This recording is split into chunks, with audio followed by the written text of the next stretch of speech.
बघा, आज आपण घेणार आहोत केमिस्ट्री फर्स्ट. आलं लक्षामध्ये?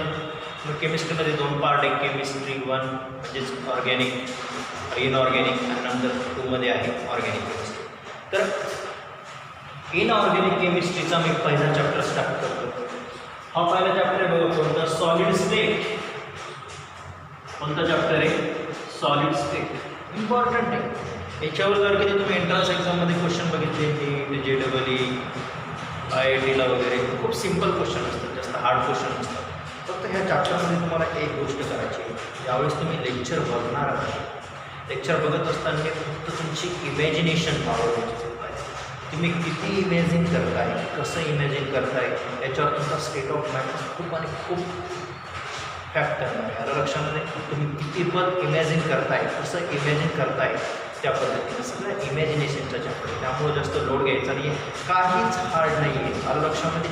एकदम सिम्पल अँड इझी चॅप्टर. याच्यावरचे क्वेश्चन जर कधी तुम्ही बघितले तर म्हणणार एवढे सोपे क्वेश्चन तुम्ही इझिली नीट आणि JEE क्रॅक करू. त्यामुळे don't get confuse as well as load वगैरे काही घ्यायचं. I am here, still I am here. लक्षामध्ये मैं हूँ ना, तो टेंशन नहीं लेने. तो केमिस्ट्री को हम ऐसा थोड़ा ईजी बनाना चाहते हैं. बोले तो एकदम सिंपल लैंग्वेज में कैसे पढ़ाने का, वो जो हाई टाइप का लैंग्वेज होता है उसी टाइप में थोड़ा आता है. चलो let's see the solid state. आता तुम्हाला सगळ्यांना माहिती आहे सॉलिड काय आहे. आपण लहानपणीपासून नाही म्हणताय ना, 4थी 5वी 6वी पासून सॉलिड स्टेट ऑफ मॅटर आपण बघितली. मोस्ट ऑफ द 3 असतात. मोस्ट ऑफ द म्हटल्यापेक्षा 3च असतात. Solid, liquid, gas. त्याच्यातलं आपल्याला ह्या ठिकाणी सॉलिड बघायचं आहे. मला लक्षात, लिक्विड तुम्ही फिजिक्समध्ये बघणार, गॅसेस तुम्ही 11वीला बघितलं. लक्षामध्ये. त्यामुळं आता आपल्याला काय बघायचं आहे? सॉलिड बघायचं. थोडा आवाजामध्ये प्रॉब्लेम असेल, आहे असं खूप छान पाऊस चालू आहे, त्यामुळं असा आनंद घ्यायचा लेक्चरचा. तर आता लक्षात घ्या, सॉलिड स्टेट. आता आपण सॉलिड बघणार आहोत. What is the definition of solid? Simple आहे, खूप सिम्पल आहे. काय आहे? Solid state of matter in which constituent of particle are bonded with a strong force of attraction is called as solid. Solid म्हणजे काय? तर जे कन्स्टिट्युएंट ऑफ पार्टिकल असते, कन्सिडर करा, हा जो मार्कर आहे हा काय आहे? एक सॉलिड आहे. कन्सिडर नका करू, हा सॉलिडच आहे बाळांनो. कन्सिडरेशन तर थोडं बाजूला असतं. हा एक सॉलिड आहे. ह्या सॉलिड कसं आहे? तर याच्यामध्ये जे कन्स्टिट्युएंट ऑफ पार्टिकल आहे, म्हणजे जे पार्टिकल आहेत छोटे छोटे, ते काय असणार आहे? एकमेकांना खूप स्ट्रॉंगली जॉईन करते. समजून घ्या, हा एक माझा मोठा हा एक पार्टिकल आहे, हा एक पार्टिकल आहे, आणि यांनी काय केलं? एक सॉलिड तयार केला. मग सॉलिड तयार करण्यासाठी त्या दोघं जणांना एकत्र यावं लागलं. बट यांच्यामध्ये जे फोर्स ऑफ अट्रॅक्शन होतं, जे इंटरमॉलिक्युलर फोर्स ऑफ अट्रॅक्शन होतं, हे कसं होतं? खूप स्ट्रॉंग होतं सॉलिडमध्ये. असं कधी झालं आहे का? तुम्ही एखादा स्टोन घेतला, दगड घेतला आणि त्याचे असे आपण तुकडे तुकडे असे हाताने काढून बाजूला नाही. It's not possible. का पॉसिबल नाही आहे? कारण त्याच्यामध्ये जे कन्स्टिट्युएंट ऑफ पार्टिकल असते ते कसे असते? एकदम स्ट्रॉंगली काय झालेले असते? एकमेकांना बाइंड झालेले असते, स्ट्रॉंगली पॅक झालेले असतात. आलं लक्षामध्ये? त्यालाच म्हटलं जातं सॉलिड. सॉलिड काय आहे? कन्स्टिट्युएंट पार्टिकल, जे छोटे छोटे पार्टिकल आहे सॉलिडचे, ते एकमेकांना खूप स्ट्रॉंगली काय झालेले असतात? अट्रॅक्टेड झालेले असतात एकमेकांकडे. त्याला काय म्हटलं जातं? Solid state of matter. दुसरी महत्त्वाची गोष्ट याच्यामध्ये intermolecular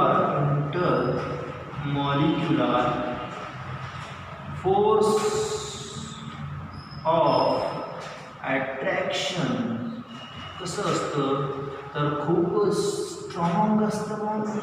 intermolecular force of attraction म्हणजे काय? The attraction between a 2 molecule.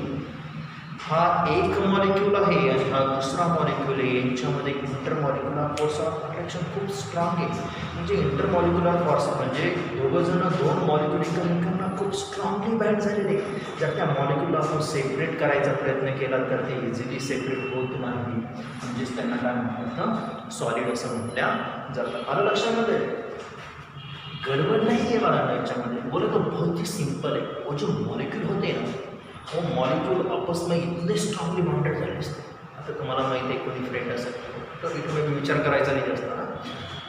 2 friend आहेत, फक्त फ्रेंड म्हणलं मी जास्त विचार नाही करायचा. 2 फ्रेंड आहेत, त्यांच्यामध्ये एक तिसरा फ्रेंड येतो आणि त्यांची फ्रेंडशिप तोडायचा प्रयत्न करतो. बट त्यांची फ्रेंडशिप एकदम स्ट्रॉंग झालेली आहे, त्याला तोडायसाठी असं खूप मोठी प्लॅनिंग करावं लागते. मग त्या प्लॅनिंगने ते काय होतं तो मतलब इसमें कुछ तो गड़बड़ है दया, अगर गड़बड़ क्रिएट करेंगे तभी वो सेपरेट हो जाएंगे, वरना वो कंबाइन ही रह जाएंगे. समझ में आया? Simply solid. What is the solid? Intermolecular force of attraction जिसमें ज़्यादा होता है, सिंपली उसे सॉलिड कहना ठीक रहेगा. सब सॉलिड में इंटरमॉलिक्यूलर फोर्स ऑफ अट्रैक्शन ज़्यादा रहेगा ऐसा भी नहीं. लिक्विड में भी इंटरमॉलिक्यूलर फोर्स ऑफ अट्रैक्शन रहता है. You know very well about a glass. काच माहिती आहे तुम्हाला? Is a one type of liquid, nothing but the super cold liquid. जे ग्लास वगैरे तुम्ही बघता ते एक लिक्विड आहे. चला चॅप्टरच्या समोर आपण शिकणार. खूप म्हणजे खूप इंटरेस्टिंग आहे, तुम्हाला मला गोष्टी शिकायला भेटणार. पण सिम्पल काय आहे, सॉलिड काय आहे, तर ज्याचे सॉलिड म्हणजे काय, जे कन्स्टिट्यूएंट ऑफ पार्टिकल आहे, छोटे छोटे छोटे टिल्लू जे पार्टिकल आहे त्यांचं इंटरमॉलिक्युलर फोर्स ऑफ अट्रॅक्शन म्हणजे एकमेकांना खूप स्ट्रॉंगली बाइंड झालेले असतात. अशा जे पार्टिकल किंवा असा जो मॅटर असतो त्याला सॉलिड म्हटलं जातं. Get it? Constituent of particle are bonded with strong force. कोणता strong force? Intermolecular force of attraction. Get it? 2 molecule एकदम स्ट्रॉंग एकमेकांना काय झालेले असतात, जॉईंट झालेले असतात. मग आता सॉलिड तुम्ही बघितलं बाळांनो, आलं लक्षामध्ये? सिंपल डेफिनेशन काय. आता मी याचे थोडेफार कॅरेक्टरिस्टिक तुम्हाला सांगतो. आलं लक्षामध्ये? खूप जास्त न्यू आहे याच्यामध्ये असं काहीच. आलं लक्षामध्ये? मग आता सॉलिडचे कॅरेक्टरिस्टिक काय आहे तर बघा, त्याला रफ करू, त्याचं स्क्रीनशॉट मारायचा आणि लिहून घ्यायचं. आलं लक्षामध्ये? सॉलिडचे characteristic. What is the solid characteristic? Okay ना? तर बघा, पहिलं काय आहे, सॉलिडमध्ये intermolecular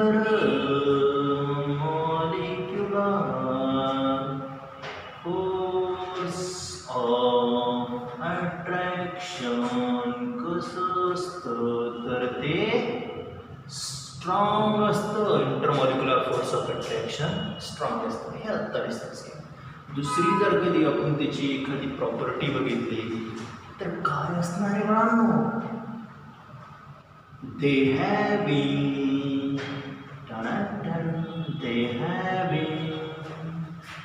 fix shape and value. DJ वाले बहुत ना गाना बजा तो वैल्यूम के बाद देखो ये जो सॉलिड स्टेट ये तो मैंने बताया ये क्या है, हैविंग अ फिक्स शेप नहीं नॉट अ शेप. तर बाळांनो कन्सिडर करा, हा एक सॉलिड आहे. त्या सॉलिडला मी माझ्या हातावर ठेवलं आहे आणि हातावर ठेवल्यानंतर पहिलं तर कन्सिडर करा, ह्या सॉलिडला शेप आहे का? आहे. दुसरी गोष्ट, हा जो सॉलिड आहे तो आपण असा एखाद्या ठिकाणी ठेवल्यानंतर तो काय करतो तर तो फिक्स स्पेस ऑक्युपाय करतो आणि त्यालाच व्हॅल्यूम असं म्हटल्या जातं. लक्ष द्या. आता हा एक सॉलिड आहे, ह्या सॉलिडला शेप आहे हो म्हणायचं सगळ्यांनी. काय म्हणायचं? होच म्हणायचं. शेप आहे या सॉलिडला. मग हा शेप मी जर कधी हा सॉलिड ह्या बोर्डवर ठेवला तर त्यांनी काय केलं, एक स्पेसिफिक स्पेस ऑक्युपाय केला, काहीतरी स्पेस ऑक्युपाय केला. असं एवढा मोठा स्पेस ह्या सॉलिडने ऑक्युपाय केला आणि त्याला काय म्हटलं जातं? व्हॅल्यू म्हटलं जातं. जेवढा स्पेस ऑक्युपाय करतो त्याला काय म्हटलं जातं? व्हॅल्यू म्हटलं जातं. एक बेंच आहे, त्या बेंचवर 3 स्टुडंट बसतात. त्या 3 स्टुडंटने त्या पूर्ण बेंचचा स्पेस ऑक्युपाय केला, म्हणजेच काय केलं? व्हॅल्यू ऑक्युपाय केला. मुलांनो ते सगळ्यांना लात मारून बाजूला सोडून द्यायचं, आपण त्या ठिकाणी जाऊन बसायचं, बाहेर गेली. ठीक आहे. आता कन्सिडर करा, मग जे पण सॉलिड असतं बाळांनो त्या सॉलिडला फिक्स शेप असतो. काय असतो? फिक्स शेप असतो आणि व्हॉल्यूम सुद्धा फिक्स असतो. हा मार्कर मी माझ्या हातावर ठेवला तरी तेवढा स्पेस ऑक्युपाय करतो, म्हणजे याचा व्हॉल्यूम तेवढाच आहे. हा मार्कर मी बोर्डवर ठेवला तरी सुद्धा तो तेवढाच व्हॉल्यूम ऑक्युपाय करेल. हा मार्कर मी तुमच्या खिशात ठेवला, चोट्टे असतात की बरेच मुलं असतात की असं धापाटोपी करतात, लक्षामध्ये खिशात ठेवला तरी सुद्धा तो तेवढा स्पेस ऑक्युपाय करेल. Get it? म्हणजेच काय आहे second property? They have a fix shape and value. Get it? Done. चला नेक्स्ट. थर्ड नंबर काय आहे बघा, सॉलिड स्टेट आहे. हे असं सिम्बॉल असतं ना, ते शॉर्ट फॉर्म. चला, higher melting point and boiling point. हे जे सॉलिड असतं त्याचा melting point as well as boiling point कसं असतं बाळांनो, तर तो हायर असतं. अरे हो की नाही राजांनो? होच म्हणायचं, हे बरोबर आहे. त्याचा मेल्टिंग पॉईंट कोणताही सॉलिड घेतला तर त्या सॉलिडचा मेल्टिंग पॉईंट हा जास्तच असतो आणि त्याचा बॉइलिंग पॉईंट सुद्धा कसा असतो? जास्त असतो. तर तुम्ही विचार करणार, सर सॉलिडला बॉइलिंग पॉईंट कुठून आला? तर बाळांनो लक्ष द्या, काय सांगतोय तर पहिला जो सॉलिड होता त्याला मेल्ट केलं, मेल्ट केल्यानंतर तो लिक्विडमध्ये कन्वर्ट झाला आणि त्या लिक्विडचा आपण बॉइलिंग पॉईंट घेतला.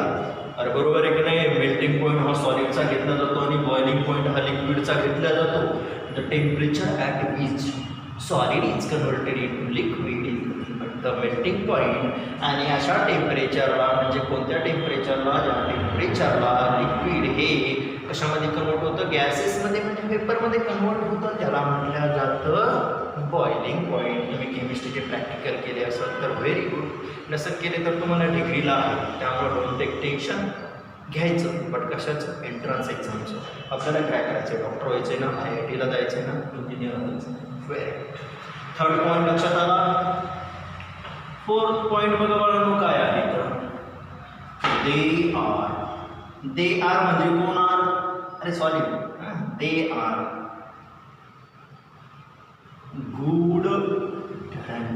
याच्यासाठी आपण किती मेहनत करायचो ना लहानपणी, की सरांनी मला गुड लिहावं असं काहीतरी मस्त अक्षरामध्ये किंवा व्हेरी गुड लिहावं, जेणेकरून मी पप्पांना करणार. पण बॅड लागते आतापर्यंत पण आपल्याला दिलेली. They are a good conductor. Conductor and heat. जे सॉलिड असते बाळांनो, हे जे सॉलिड आहे, सॉलिड काय तर गुड कंडक्टर. कंडक्टर म्हणजे काय? तर काही असे बसमध्ये फिरते का ते सॉलिड, की तुम्ही तिकीट काढा म्हणून ticket ticket ticket ticket ticket Sillod Sillod Bhokardan Aurangabad असं काही आहे का? नाही, असं काही नाही. कंडक्टर म्हणजे कोण? तर ज्याच्यामधून इलेक्ट्रिसिटी पास होती त्याला काय म्हटलं जातं? कंडक्टर. इलेक्ट्रिसिटी कोण पास करत असतं? इलेक्ट्रॉन पास करत असतात. कशी होत असते इलेक्ट्रिसिटी? तर ज्यावेळेस इलेक्ट्रॉनचा फ्लो असतो त्याच्या ऑपोजिट डिरेक्शनला करंट पास होत असतं. सगळं फिजिक्समध्ये शिकणार, त्यामुळे टेन्शन घ्यायचं नाही. आलं लक्षामध्ये? सगळं येत असतं, फक्त जे जे शिकवलं ते रेग्युलर करणं तुमचं काम आहे, तरच तुम्ही एक्झाम क्रॅक करू शकता. काय तर जे सॉलिड असते ते गुड कंडक्टर, म्हणजे ते इलेक्ट्रिसिटी चांगली पास करतात as well as heat. Heat करताना तुम्हाला हीट असं काय करायचं आहे हे तुम्हाला मी सांगतो. एका हातामध्ये असा रॉड घ्यायचा, लोखंडाचा रॉड मारायला आणि असं मस्त घ्यायचं, असं दुसरं रॉड. ठीक आहे. एका हातामध्ये असं ओढ घ्यायचं लावून, दोन्हीच्या दोन्ही काय करायचे? चुलीमध्ये घालायचं. चूल करते ना आपण गावाकडचे, लक्षात ठेवायचं. ज्यांना माहीत नाही त्यांना चूल दाखवायची घरी नेऊन. चूल चालू असताना त्याच्यामध्ये इन्सर्ट करायची आणि बघायचं थोडा टाईम असंच. मग काय होतं काय नाही तर ज्या आपल्याला जे उड असतं, उडमधून आपल्याला हीट टेम्परेचर जाणवत नाही. का? कारण उडमधून हीट ट्रान्सफर होत नाही, होती पण खूप लिटल हीट. आपण बँड थेअरीमध्ये बघणार आहे, फिजिक्समध्ये सेमीकंडक्टरमध्ये पण तुम्ही बघणार आहे, इथं पण आपण बघणार आहे. त्याच्यानंतर एका हातामध्ये रॉड घ्यायचं, दुसऱ्या हातामध्ये आपण घ्यायचं आणि लाईनच्या खांब्याला लावायचं. बघायचं ज्याने केस टाईट झाले, लावल्यानंतर समजून घ्यायचं त्याच्यातून इलेक्ट्रिसिटी पास होती. आणि जे लावल्यानंतर आपण नॉर्मल पर्सन आहे त्यावेळेस समजून घ्यायचं त्याच्यातून इलेक्ट्रिसिटी पास होत नाही. त्याच्यातून इलेक्ट्रिसिटी पास झाली तो कोण आहे? मेटल. मेटल मेटल मग मेटल काय आहे? Metal are a good conductor of heat and electricity. Get it. त्याच्यानंतर फिफ्थ पॉईंट काय आहे बघा, they are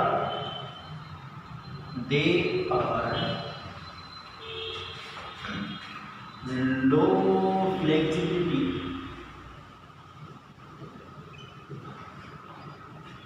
स्पेलिंग बघून घ्या, चुकत असतात कधी मध्ये देवाचं देव असतं. लो फ्लेक्झिबिलिटी, लो कंप्रेसिबिलिटी, त्याच्यानंतर लो डिफ्युजन. तर हे काय आहे? फ्लेक्झिबिलिटी म्हणजे एखादं रबर घेतलं आणि तुम्ही त्याला स्ट्रेच करतो, ते काय झालं? फ्लेक्झिबल. एखाद्याची बॉडी बघा, एकदम मस्त असं अशा उड्या मारणार, तसं फिरणार, असं इकडं स्लिम बॉडी असते, फ्लेक्झिबल असते. काही लठ्ठ बसले तरी हात टेकून असे उठतात. असं नको आपल्याला. फ्लेक्झिबल पाहिजे. फ्लेक्झिबल म्हणजे काय? ज्यावेळेस आपण त्याच्यावर फोर्स अप्लाय करू, फोर्स अप्लाय केल्यानंतर त्याचे काय होते? स्ट्रेच होतो. रबरला काय करायचं? तुम्ही फोर्स अप्लाय करतो का? स्ट्रेच झाला. त्याच ठिकाणी एखादं सॉलिड घेतला, आता समजा मी हा मार्कर घेतला आणि याच्यावर कितीही फोर्स अप्लाय केला, मी करतोय फोर्स अप्लाय, तुम्हाला दिसत नसेल पण मी करतोय. अरे नाही, हे असं स्ट्रेच होतंय का? नाही. पण त्यांनी काय सांगितलं? दे आर लो फ्लेक्झिबिलिटी. असती सॉलिडकडे फ्लेक्झिबिलिटी बट नेग्लिजिबल. खूप कमी प्रमाणात आपण त्याला नाही कन्सिडर केलं तरी चालेल, फ्लेक्झिबल नसतं. त्याच्यानंतर लो कंप्रेसिबिलिटी. एखादं दगड घ्यायचं आणि असं हाताने चुरा करायचा. It is possible? No, it is not a possible. कारण आपण कंप्रेस करू शकत नाही. आलं लक्षामध्ये? तुम्ही एखादा रबरचा बॉल घेतला आणि त्याला प्रेस केलं तर तो कंप्रेस होऊ शकतो, स्पंज. आलं लक्षामध्ये? तसं सॉलिडला घ्या, एखादा दगड घ्या आणि त्याची साईज आणि शेप असं बारीक करायला त्याला करणार नाही, ट्राय करायचं नाही असे ठीक आहे. तर त्याच्याकडे कंप्रेसिबिलिटी असते का? नाही. त्याच्यानंतर लो डिफ्युजन. आता डिफ्युजन कोणामध्ये असतं? तर डिफ्युजन असतं बाळांनो गॅसेसमध्ये. तुम्ही जर बघितलं असेल मागच्या इयरमध्ये इलेव्हन्थला, तर तुम्हाला कळून डिफ्युजन म्हणजे काय? तर जे गॅसेसचे मॉलिक्युल असते यांचं ट्रान्सफर होतं higher concentration to the lower concentration is nothing but diffusion. Simple example देतो. डिओ घ्यायचा आणि काय करायचं? एखाद्या हॉलच्या एका कोपऱ्यामध्ये डिओ आपण ज्यावेळेस काय करू? कंप्रेस करू, स्प्रे करू, त्यावेळेस तो इथलचा स्मेल हळूहळू दुसऱ्या कोपऱ्यापर्यंत चालेल. असं का होतं? कारण ज्या ठिकाणी डिओ प्रेस केलेला आहे, ज्या ठिकाणी डिओ प्रेस केलेला आहे त्या ठिकाणी त्याचं कॉन्सन्ट्रेशन कसं आहे? जास्त आहे. मग गॅसेसकडे प्रॉपर्टी असते हायर कॉन्सन्ट्रेशन करून कुठं जायची? लोअर कॉन्सन्ट्रेशनकडं. मग ह्या ठिकाणी ह्या कोपऱ्यामधून त्या कोपऱ्यामध्ये जाईल, कसा जाईल? तो फ्लो होत जाईल हायर कॉन्सन्ट्रेशन करून लोअर कॉन्सन्ट्रेशनकडं, आणि त्यालाच म्हटलं जातं डिफ्युजन. तसं आहे का काही सॉलिडचं? या ठिकाणी हा बोर्ड आहे, याच्यामध्ये डिफ्युजन आहे का? काही याच्यामध्ये थोडीफार मॉलिक्यूल निघून गेले आणि त्या ठिकाणी त्या कोपऱ्याला जाऊन थांबले, असं आहे का? नाही. खूप लिटल बिट, निग्लेजिबल म्हटलं तरी चालेल. डिफ्युजन लक्षामध्ये. डिफ्युजन काय असतं? डिफ्युजन कोणामध्ये असतं? गॅसेसमध्ये. सॉलिडमध्ये असतं का? नाही, खूप कमी प्रमाणामध्ये असतं. तर याला रिवाइज काय? सॉलिडमध्ये इंटरमॉलिक्युलर फॉर्स ऑफ अट्रॅक्शन कसं असतो? खूप स्ट्रॉंग असतो. त्याच्यानंतर दे having a fix shape and value. त्याला फिक्स शेप आणि व्हॅल्यू असतो. त्याच्यानंतर सॉलिड कसं असतं? हायर मेल्टिंग पॉईंट आणि बॉइलिंग पॉईंट. सॉलिडचा मेल्टिंग पॉईंट आणि बॉइलिंग पॉईंट सुद्धा कसं असतो? जास्त असतो. त्याच्यानंतर they R good conductor of heat and electricity. Solid त्याच्यामधून इलेक्ट्रिसिटी पास होते, ॲज वेल ॲज हीटसुद्धा काय होत असते? पास होत असते. याला लक्षामध्ये म्हणून त्याला म्हटलं तर गुड कंडक्टर. बॅड कंडक्टर कोण आहे? Wood, glass, rubber. Get it? बघू आपण त्यानंतर. त्याच्यानंतर they are low flexibility. Solid having the low flexibility. Flexible नसतं, ते नसतं म्हणजे निग्लेजिबल नसतंच, लक्षात ठेवायचं. पण लो सांगितलं आहे कुठंतरी लिटल बिट, एकदम म्हणजे निग्लेजिबल प्रमाणातच. Low compressibility. कंप्रेस करू शकतो का आपण त्याला? सॉलिडला नाही. Low diffusion. डिफ्युजन होतं का? हायर कॉन्सन्ट्रेशन करून त्याचे मॉलिक्यूल लोअर कॉन्सन्ट्रेशनकडे जातात का? नाही. हे सगळेच्या सगळे काय आहे? सॉलिड स्टेट म्हणजे सॉलिडचे काय आहे? कॅरेक्टरिस्टिक आहे. आलं लक्षामध्ये? आता जर तुम्ही बघितलं तर सॉलिड परत दोनमध्ये डिवाईड झाला. एक आहे क्रिस्टलाइन सॉलिड आणि एक आहे ॲमॉर्फस सॉलिड. Get it. आपण ते बघू.